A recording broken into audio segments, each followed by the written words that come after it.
Motorrad- oder Rollerfahren hört mit 50, 60 oder 70 nicht auf, aber es fühlt sich definitiv anders an. Und ich möchte heute mit euch mal offen drüber reden, was sich bei mir verändert hat und was ich heute anders mache als früher. Das hier soll jetzt kein reiner Ratgeber sein. Vielleicht sind ein, zwei Tipps für euch dabei, die ein bisschen hilfreich sind. Einige Sachen werden vielleicht dabei sein, das geht euch vielleicht genauso wie mir, die man sich nicht so gerne eingesteht, wenn man älter wird. Und ich fange mal mit dem ersten Punkt an. Der erste Punkt ist die Wahrnehmung und die Reaktionsfähigkeit. Und das ist einfach wissenschaftlich erwiesen. Wenn man 50, 60 oder 70 ist, hat man eine andere Reaktionsfähigkeit, eine andere Wahrnehmung, als wenn man 20 oder 30 ist. Das sollte man aber natürlich so ein bisschen mit einbeziehen in seine Fahrweise. Das heißt, wenn ich weiß, meine Reaktionszeit ist ein bisschen langsamer, bei manchen mehr, beim anderen weniger und meine Wahrnehmung ist auch anders, dann sollte ich meine Fahrweise ein bisschen drauf einstellen. Abstand zum Vordermann, wie schnell fährt man an eine Kreuzung ran, wie schnell fährt man in eine Kurve. Also einfach so ein paar Sachen beim Fahren dem Alter vielleicht ein bisschen anpassen. Fällt schwer, ich weiß es selber, aber ist einfach vielleicht für eure Sicherheit und auch für die Sicherheit von anderen Verkehrsteilnehmern oder auch von eurem Sozius oder Sozia wichtig, dass man da vielleicht ein bisschen verantwortungsvoll mit umgeht. So, der nächste Punkt, und das geht wahrscheinlich vielen so. Also ich brauche eine Lesebrille, ja, die habe ich immer hier mit dabei, wenn ich mal was lesen muss. Viele haben aber nicht nur Probleme in der Nähe, sondern auch in der Distanz. Also lasst eure Sehfähigkeit mal überprüfen. Das ist ganz wichtig und jetzt nicht nur beim Lesen, sondern auch mal in der Ferne. Die Sehfähigkeit und das Sehen wird langsamer mit dem Alter. Also die Reaktionsfähigkeit, das sind ja auch alles kleine Muskeln, die da drin sind. Das wird mit der Zeit und mit dem Alter schwieriger und langsamer und die Sehfähigkeit lässt einfach ein bisschen nach. Macht mal einen richtigen Sehtest beim Augenarzt oder so, der das wirklich mal überprüft. Und wenn dann das Ergebnis ist, ihr braucht eine Brille, dann tragt die auch beim Fahren.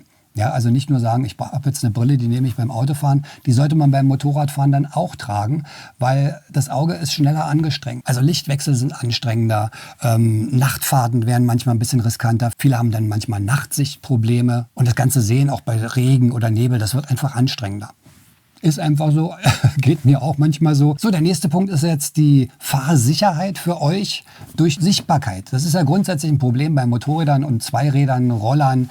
Man wird schlecht gesehen. Also wenn man jetzt noch ein schwarzes, dunkles Motorrad hat und dunkle Motorradkleidung, dann hat man eine schlanke Silhouette, weil so ein Motorrad ist halt nicht groß. Die meisten Unfälle, wenn Autos schuld sind, entstehen dadurch, dass sie einen einfach übersehen. Ein Motorrad ist schon manchmal wirklich schlecht zu sehen. Manchmal hat man auch sehr kleine Rücklichter, nicht sehr lichtstark, dann dazu die Dunkelkleidung. Also das kann schon passieren, dass man sowas einfach übersieht. Also das Fahrzeug, das Motorrad oder den Roller könnt ihr natürlich so ein bisschen aufbauen, dass er ein bisschen an Sichtbarkeit gewinnt. Ja, also wenn es jetzt ein schwarzes Fahrzeug ist, vielleicht einfach ein paar Reflektoren an manchen Stellen ranmachen, dass zumindest im Dunkeln, wenn man von der Seite gesehen wird, ein bisschen mehr Silhouette da ist. Ich mache das bei meinem Topcase auch immer. Ich habe da so Reflektoren hinten dran, die einfach so ein bisschen die Wahrnehmung erhöhen. Das geht natürlich in verschiedene Bereiche. Nicht nur das Motorrad, was man ein bisschen sichtbarer machen kann, sondern natürlich auch die Kleidung. Die meisten, ich nehme mich da nicht aus. Ich finde natürlich auch schwarze Motorrad, Lederjacke und eine schwarze Hose mit schwarzen Stiefeln und einen coolen schwarzen Helm mit einem schwarzen getönten Visier natürlich cooler, als wenn ich jetzt zum Beispiel mit sowas hier fahre. Ist einfach so. Ich habe es mir jetzt aber doch angewöhnt, dass ich irgendwas an der Kleidung habe, was ein bisschen reflektiert.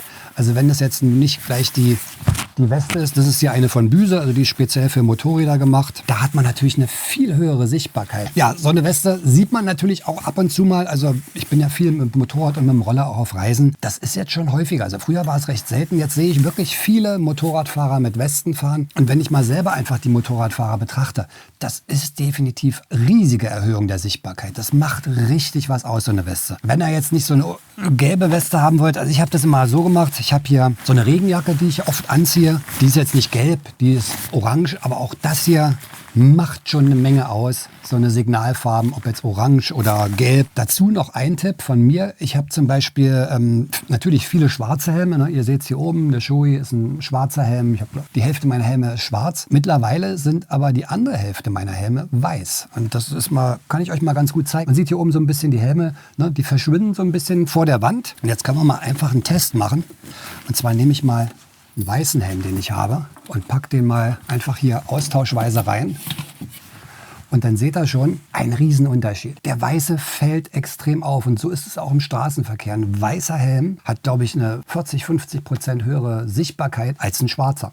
Ist einfach so. Ne? Schwarzes Fahrzeug, schwarze Silhouette taucht irgendwie so in der grauen Umgebung unter. Ein weißer Helm macht extrem viel aus. Deshalb fahre ich meistens jetzt auch weiße Helme. Ich finde die auch ganz cool, sehen gut aus. Hat im Sommer den Vorteil, man kriegt nicht so viel Hitze auf den Kopf. Reflektiert also noch ein bisschen die Sonneneinstrahlung und ist definitiv von der Sichtbarkeit weitaus besser. Also weißer Helm wäre mein Tipp. Muss jetzt nicht so ein gelber oder oranger sein, gibt es ja auch. Dazu kommt, dass der Helm ist ja immer der höchste Punkt. Ja, also bei Autos ja auch. Warum müssen Autos jetzt oben noch ein zusätzliches Bremslicht haben, weil es der höchste Punkt ist, der in der Sichtlinie liegt. Und beim Motorrad ist ja alles sehr tief. Ne? Das Rücklicht ist sehr weit unten. Der einzige Punkt, der halt oben sichtbar ist, ist der Fahrer und der Helm. Und wenn der Helm weiß ist, definitiv schon mal viel, viel besser, als wenn es ein schwarzer ist. Ja, und ich weiß, das ist wirklich ein ganz schwieriges Thema. Und ich gebe zu, das war bei mir auch so. Wenn ich dann so dachte, oh Gott, jetzt mit so einer Warnweste rumfahren, das ist halt alles andere als cool. Aber ja, es ist cool, wenn man dann unter einem LKW liegt oder unter einem Auto oder irgendwo am Straßenrand. Ja, man muss es für sich selber entscheiden. Also ich finde, es macht schon Sinn. Man ist als Zweiradfahrer halt immer der am schwächsten ist, das schwächste Glied. Und von daher, je mehr Sichtbarkeit, desto sicherer fahrt ihr. Ich kann ja, wenn ich dann angekommen bin, am Ziel meine Weste ausziehen und habe dann die schöne Jacke an. Also von daher, das Problem lässt sich ja auch lösen. Aber ihr könnt mir mal unten in die Kommentare schreiben, wie ihr das seht. Lieber Sicherheitskleidung, die ein bisschen heller ist oder auch eine helle Motorradjacke und einen hellen Helm, dass man ein bisschen auffällt, oder sagt ihr, ist mir egal, ich bleib schwarz. So, nächster Punkt ist Schutzkleidung. Da habe ich auch schon mal einige Videos drüber gemacht. Ich bin absoluter Verfechter von Schutzkleidung. Das macht jeder anders. Ich habe damals auch wirklich Diskussionen gehabt in den Kommentaren, wo es dann darum ging, ach, ich fahre eine Vespa, fahre ich halt mit kurzer Hose, Flipflops und einem Jethelm. Vielleicht noch ein paar Handschuhe, aber mehr mache ich da nicht. Ist immer jedem selbst überlassen. Ich habe vor ein paar Jahren ja einen Unfall gehabt, habt ihr vielleicht in den Videos gesehen, damals mit meinem BMW-Roller in Frankreich. Das war schon echt eine harte Nummer. Also hätte ich da keine gute Schutzkleidung gehabt, wäre das ganz anders ausgegangen. Und da hatte ich schon, Klopf auf Holz, viel Glück gehabt. Ist relativ wenig passiert, ein paar Rippenbrüche und Schürfwunden. Aber Schutzkleidung war natürlich das Ausschlaggebende dabei. Ich hatte einen sehr guten Helm. Ja, also nehmt keine Billighelme, nehmt einen getesteten, guten Helm, der Norm entspricht, der auch richtig passt. Dann natürlich eine Jacke mit Protektoren, also Schulter, Rücken ganz wichtig und Ellbogen. Gute Handschuhe, ja, also auch mit Protektoren an den richtigen Stellen. Und eine Hose mit Knie- und Beckenprotektoren, also Hüftprotektoren. Und natürlich ein paar Schuhe, die über die Knöchel gehen, damit ihr da wirklich geschützt seid. Das macht eine Riesenmenge aus. Also damals mein Roller bei dem Unfall ist auf meinem Fuß unten gelandet. Ich hatte gute, feste Motorradstiefel an. Von daher ist da nicht viel passiert. Aber wäre das nicht gewesen, hätte auch das anders ausgesehen. Also ich bin ein absoluter Verfechter. Ich fahre Motorrad nie ohne Sicherheitskleidung. Kann jeder anders sehen? Schreibt mir mal, wie ihr das seht. Dazu kommt, dass man natürlich noch ein bisschen mehr machen kann. Also ich fahre mittlerweile fast immer, nicht jede Fahrt. Also Kurzstrecken bin ich manchmal dann auch zu träge, was falsch ist, aber ich mache es nicht. Aber bei Reisen, wenn ich lange Strecken fahre und weiß, ich bin tagelang auf dem Motorrad, fahre ich ausschließlich nur noch mit Airbag-Weste. Und das fing an damals nach meinem Unfall. Da habe ich mich dann entschieden und habe gesagt, okay, wie kann ich mich vielleicht noch besser schützen? Ich hatte damals mehrere Rippenbrüche. Mit einer Airbag-Weste hätte ich wahrscheinlich gar nichts gehabt. Ja, ich hatte damals aber noch keine und habe mir danach welche angeschafft. Da gibt es verschiedene Varianten. Ich kann euch die mal kurz zeigen. Nur mal so kurz als Beispiel. Ich habe da schon mal ein Video drüber gemacht, über Airbag-Westen, so ein Vergleich. Also ich habe unterschiedlich. Ich habe einmal so eine Weste zum Drüberziehen von Helite, die auch wieder so ein bisschen Reflexionsflächen hat. Ja, man sieht es sogar jetzt hier im Licht, ne? Das reflektiert alles ein bisschen. Also man ist von hinten gleich noch ein bisschen sichtbar. Die wird dann einfach über die Motorradjacke rübergezogen und bringt wirklich einen super Schutz. Da braucht ihr dann auch keinen Rückenprotektor mehr in der Jacke. Die hat nämlich hier hinten einen drin und schützt euch extrem gut, gerade im Nacken- und Halsbereich. Dann habe ich hier jetzt noch die Tech Air Weste. Das ist jetzt eine andere Variante. Die trägt man unter der Motorradkleidung, muss dann nur darauf achten, dass da genug Platz ist. Ist ein bisschen unauffälliger, sieht man halt nicht. Man hat halt ganz normale Motorradklamotten an, die trage ich auch sehr oft, diese Weste. Die sind auch von der Handhabung ganz easy, die Dinger, die zieht man einfach an, schaltet sie ein, aktiviert sie und dann funktionieren die automatisch. Da muss jetzt also bei denen kein Kabel angeschlossen werden. Ich habe noch eine dritte Weste, die hat ein Kabel. Die wird über so ein Kabel ausgelöst. Da macht man also so einen kleinen Zug, macht man an seinem Motorrad fest. Und wenn man dann sich vom Fahrzeug löst, dann löst die Weste aus. Ist auf jeden Fall eine sinnvolle Sache. Die sind unterschiedlich von dem, was sie schützen, die Westen. Also manche schützen noch ein bisschen mehr die Schulterbereiche und den Oberkörper. Manche haben noch den Beckenbereich geschützt. Das Allerwichtigste bei diesen Airbag-Westen ist aber der Halsbereich. Weil wenn was passiert, dann ist Wirbelsäule und Hals-Nackenbereich das Allerwichtigste. Also eine Airbag-Weste sollte hier oben sich so versteifen, dass der Helm sich möglichst wenig bewegen kann, dann habt ihr die maximale Sicherheit. Ja, und jetzt komme ich zu einem Thema, das ist auch ganz interessant. Da habe ich bei mir einen starken Wechsel so über die Zeit festgestellt. Ich bin nun wirklich viel gefahren. Wer meinen Kanal kennt, der weiß ja schon allein, wie viel Roller ich gehabt habe. Ich habe ja auch noch einen Motorradkanal, fahre auch seit ich 18 bin Motorräder in allen Größenklassen. Und da habe ich bei mir auch eine Veränderung gemerkt, was so die Motorradtypen oder die Arten von Motorrädern angeht. Ich habe zum Beispiel vor ein paar Jahren eine Honda Transalp gehabt. Tolles Motorrad, fährt sich super, klasse Reisemotorrad, so ein Adventure-Bike. Wiegt ein bisschen mehr, also ohne Gepäck liegt die, glaube ich, bei 220, 230 Kilo. Wenn dann Gepäck noch drauf ist, ist man bei 250, 260. Also ist schon ein bisschen Gewicht, was man da unter sich hat. 92 PS, also auch gut Leistung, kann man sportlich mitfahren mit dem Ding. Hab dann aber irgendwie für mich gemerkt, dass je schwerer das Ganze wird, ich irgendwie so ein bisschen die Leichtigkeit und den Spaß dran verliere. Das habe ich auch ganz deutlich im Rollersegment. Ich hatte ja mal den Honda XADV. Toller Roller, wirklich fantastisches Fahrzeug. Aber Leergewicht irgendwie 235 Kilo. Im Verhältnis zu einer Vespa sind das mal irgendwie 75 Kilo mehr. Das war das, was mich da gestört hat. So toll dieser Roller war, aber 235 Kilo ohne Gepäck, ohne dass da irgendwas drauf ist. Kein Sozius, kein Gepäck, kein Topcase, keine Tasche, nichts. Das ist schon echt viel. Also man merkt es beim Manövrieren. Beim Fahren geht es meistens, aber so aus der Garage schieben, abbocken, aufbocken, beim Tanken und so. Das ist halt schon Gewicht, was man bewegen muss. Und das ist ja nun noch nicht richtig schwer. Wenn man jetzt irgendwie bis in den Goldwing oder eine Harley fährt, dann geht es schnell Richtung 300, 400 Kilo. Das ist dann noch eine andere Nummer. Aber da merke ich halt, dass ich es schön finde, wenn ich einfach Fahrzeuge habe. Und das geht bei mir bei Rollern genauso wie bei Motorrädern, die leichter sind. Ja, die ich einfach leichter handeln kann, leichter hin und her schieben kann, wo ich gut drauf sitze, gut auf den Boden komme. Also das Gewicht ist für mich ein ganz wichtiger Punkt, der mir mittlerweile immer wichtiger wird. Ich will da nicht so einen schweren Bock durch die Gegend schieben. Ich will Spaß haben, ich will Leichtigkeit haben. Und beim Roller, gut, wenn der 190 Kilo wiegt, wie der Zontes, dann ist es okay. Aber ich will keinen fahren, der 230, 240 wiegt. Das ist mir einfach zu schwer. Also nicht nur Leistung und Gewicht ist wichtig, sondern für mich auch die Ergonomie. Und je älter ich werde, ganz ehrlich, desto mehr merke ich das auch. Ja, also mein Rücken ist nun auch nicht mehr der frischste. Ich habe auch Nackenprobleme und Wirbelsäulenprobleme hier oben im Halsbereich. Und ihr seht ja an meinem Kanal, ich fahre sehr lange Touren, ja, zum Teil auch wirklich 18, 12 Stunden am Tag. Da ist die Ergonomie des Fahrzeugs, ob das jetzt ein Roller oder ein Motorrad ist, super wichtig für mich. Und das wird immer wichtiger für mich. Also früher war mir das auch nicht so wichtig. Ob da die Sitzbank ein bisschen härter war, ob ich jetzt mehr vorgelehnt und sportlicher drauf saß, mit 20, 30 alles egal. Aber so ab 50, da merkt man dann den Rücken schon. Ja? Und wenn dann die Federung vom Fahrzeug nicht gut ist und ihr habt schlechte Straßen, naja, ich weiß nicht, wie es euch da geht, aber das kennt ihr bestimmt auch, dass man den Rücken dann doch schneller spürt, ja, auch bei langen Touren. Ne? Früher ist man dann doch leichter mal 3, 4 Stunden durchgefahren. Jetzt habe ich schon ganz gerne nach 1,5, 2 Stunden eine Pause, spätestens. Wenn nicht sogar noch früher, weil dann muss ich auch mal ein bisschen mich bewegen, Rücken ein bisschen strecken und ein bisschen Gymnastik machen. Also das merkt man schon, gerade Wirbelsäule, Rücken, das ist empfindlicher, Bandscheiben etc. Deshalb fahre ich auch immer mit diesem Luftkissen. Ich habe mir schon viele Sitzbänke umpolstern lassen, das ist alles super. Es gibt auch Fahrzeuge, die haben wirklich schon tolle Sitzbänke, wo man ergonomisch gut drauf sitzt. Aber das Ding hier ist ein Gamechanger. Das ist für mich ein absolutes Muss. Das landet auf jedem Roller, auf jedem Motorrad. Wenn ich lange Touren mache, habe ich immer dieses SW Motech Luftkissen dabei. Ich mache da nochmal ein separates Video drüber und zeige euch das nochmal im Detail. Aber das ist absolut der Hammer. Ja, also so ein Luftkissen gleicht da viel aus, ist nochmal ein bisschen zusätzliche Federung und schont Bereiche wie jetzt unten Steißbein oder auch bei Männern dann die Prostata. So, also die Ergonomie eines Motorrads wird halt mit dem Alter für mich zumindest immer wichtiger. Ich muss da bequem drauf sitzen, ich muss längere Strecken ermüdungsfrei fahren können. Das kennt ihr vielleicht auch. Ne? Bei manchen Motoren sitzt man drauf, dann tut einem schnell der Hintern weh oder man merkt es dann irgendwie im Rücken, dass es weh tut oder wenn die Position der Arme und der Schultern nicht ergonomisch ist, ja, dass da irgendwie ständig eine Spannung drauf ist, dann merkt er nach einer Stunde irgendwie, oh, jetzt habe ich hier Verspannung, jetzt tut es irgendwo weh. Oder ihr habt dieses Kribbeln in den Fingern, auch eine ergonomische Sache. Ne? Das hat nicht immer nur mit Vibrationen im Lenkrad zu tun. Manchmal kriegt man dann plötzlich so taube Finger oder Kribbeln in den Händen.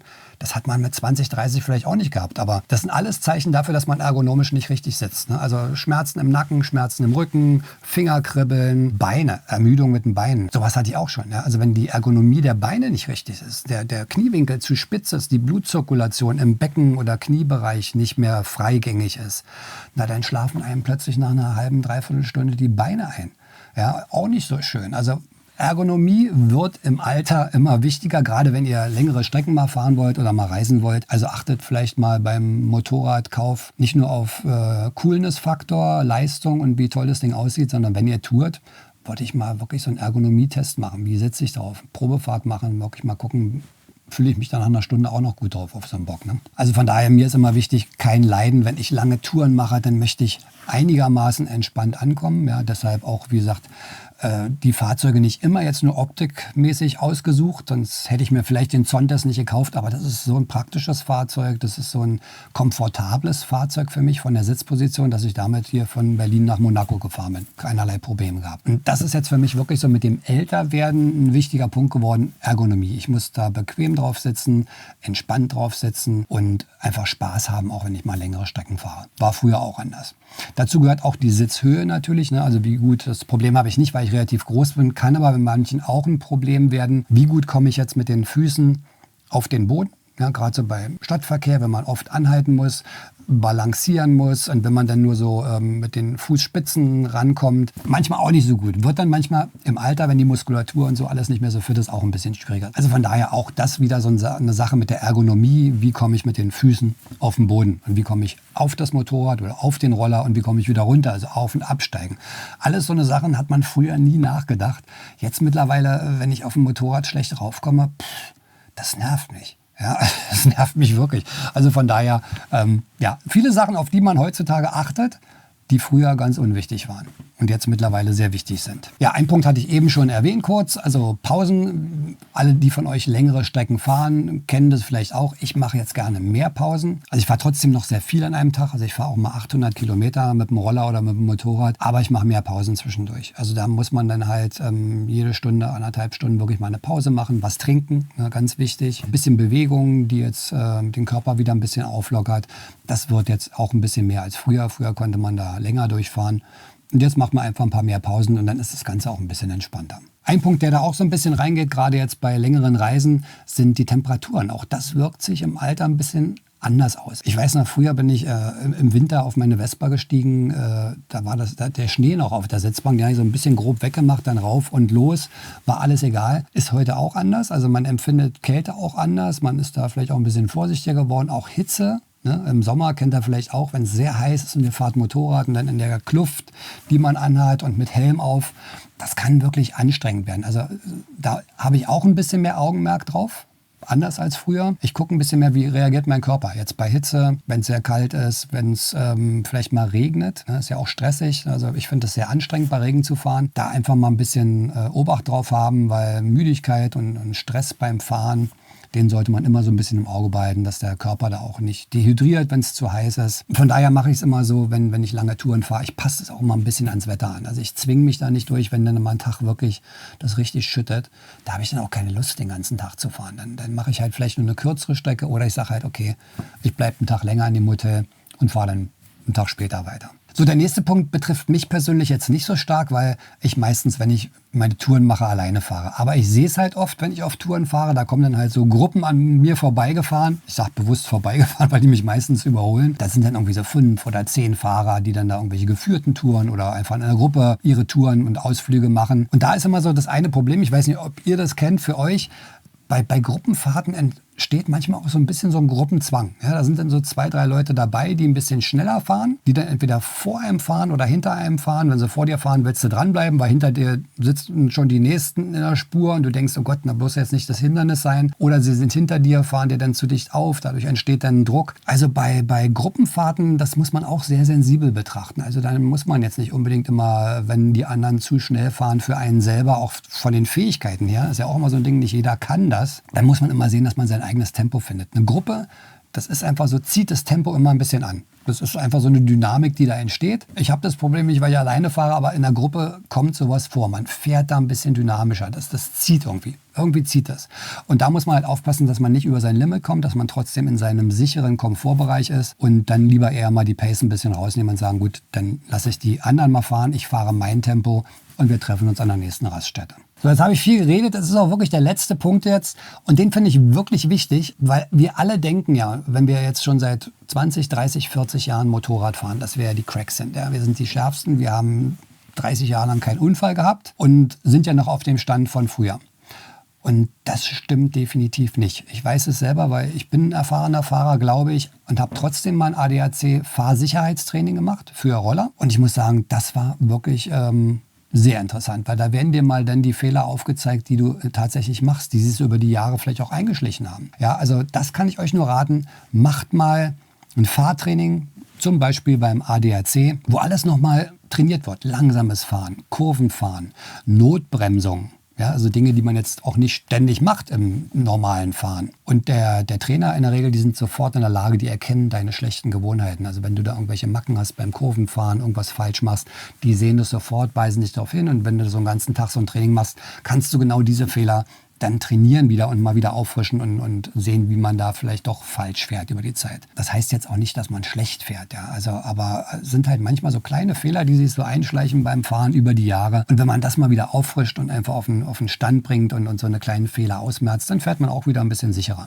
Also kann ich jedem nur empfehlen, wenn ihr die Chance habt, bei euch in der Nähe, macht so ein Fahrtraining für Motorräder. Meine absolute Empfehlung für jeden. Ja, jetzt habe ich eine Menge Punkte aufgezählt. Vielleicht fällt euch noch irgendwas ein. Mich würde natürlich interessieren, wie seht ihr das bei euch? Ja, egal wie alt ihr jetzt seid, 50, 60, 70 oder auch 80, ist ganz egal. Schreibt mal in die Kommentare, wie das bei euch ist. Ob sich bei euch verändert hat, ob ihr merkt, dass ihr heute irgendwas anders macht als früher oder auch andere Fahrzeuge fahrt, vielleicht auch gar kein Motorrad mehr fahrt. Das habe ich auch oft gehört, dass viele vom Motorrad, von einem schweren, auf einen Roller wechseln, weil es leichter ist, Automatik, kein Schalten mehr, alles so ein bisschen easy. Schreibt mir das gerne mal in die Kommentare, interessiert mich sehr, was ihr da für Erfahrungen habt und wie ihr das so empfindet und wie ihr das handelt, das ganze Thema. Ich habe ja ein paar Sachen angesprochen, vielleicht sind da ein, zwei Sachen bei, wo ihr euch mal in die Diskussion mit einbringt. Ja, und ansonsten, wenn es noch welche gibt, die fahren auch bei Schnee und Glätte und Eis draußen, wobei ich kann es mir kaum noch vorstellen, dann fahrt bitte vorsichtig. Ansonsten, wir sehen uns wie immer im nächsten Video. Bleibt gesund, fahrt vorsichtig. Bis dann und ciao.